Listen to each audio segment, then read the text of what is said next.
أشهد أن لا إله إلا الله وحده لا شريك له وأشهد أن محمدا عبده ورسوله يا أيها الذين آمنوا اتقوا الله حق تقاته ولا تموتن إلا وأنتم مسلمون يا أيها الناس اتقوا ربكم الذي خلقكم من نفس واحدة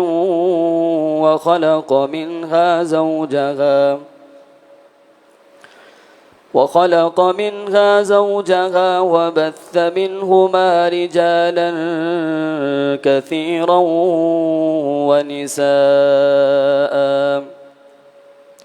واتقوا الله الذي تساءلون به والأرحام الذين آمنوا اتقوا الله وقولوا قولا سديدا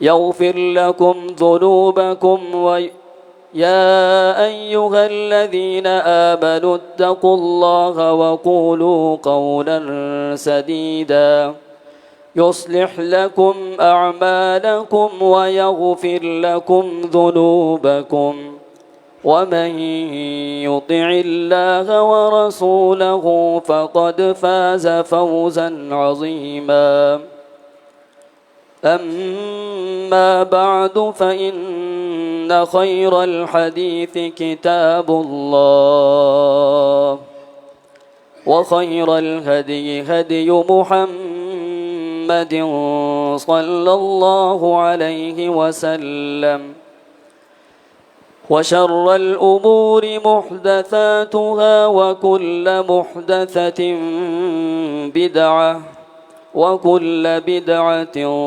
ضلالة وتعالى في القرآن المجيد وفي السماء رزقكم وما توعدون فورب السماء والأرض إنه لحق مثل ما أنكم تنطقون